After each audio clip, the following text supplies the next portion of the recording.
So if this guy runs the post and this guy runs the wheel route, that's a touchdown, right? Could be, but if I send this middle linebacker on a blitz, he's going to get your quarterback before he can get that ball off.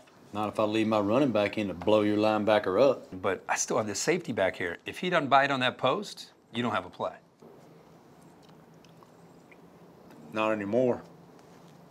Eckrich, get Saturday done right. Dude, it's a flag.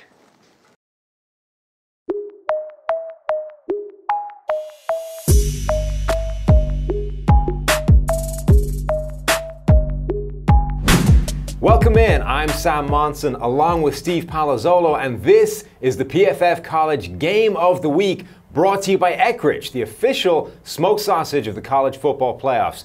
Steve, Penn State in week one survived a scare from Appalachian State, but cornerback Amani Oruwariye sealed the win with an interception in overtime to get it done. How is it going to go this week against Pittsburgh? Yeah, so I know there was a scare for Penn State, but I think they're still positioned well for this rivalry, and Amani made that great play. He is one of the best corners in the entire country. I think when we have to start looking, though, is the Penn State offense with Trace McSorley, with Miles Sanders running the ball out of the backfield.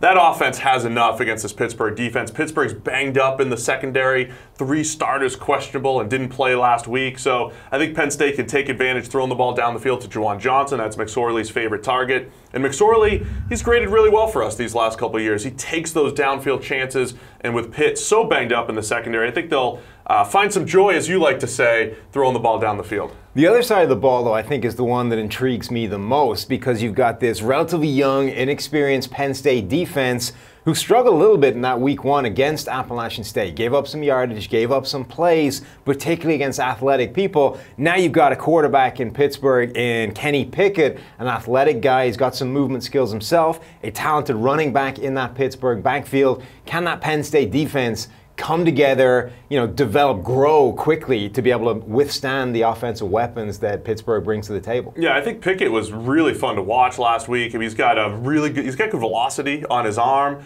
Moved around really well, like you said, and they did a really nice job of kind of freeing him up. I think when you look, if you're just looking at matchups in this game, you would say Shaka Toney, Sharif Miller coming off the edge for Penn State would be this place where Penn State has a huge advantage. Right tackle Alex Bookser is injured, Pitt inexperienced at the tackle position, but Pittsburgh will be able to mitigate that a little bit the way they played last week, which was moving Pickett off the spot a little bit. He rolled out both to his left, to his right, showed off that arm a few times, got a little excited one time. He tried to, looked like he was diving over the pylon at about the 40-yard line. That did not go well for Kenny Pickett, but overall graded extremely well, and he has the ability to make some downfield throws. So even with Amani out there in the secondary, there will be some plays to be made. So I'm expecting a lot of points on both sides of the ball because I think these offenses will be able to move the ball this Saturday. And then I think the final thing that we need to touch on is, with Penn State losing Saquon Barkley to the NFL,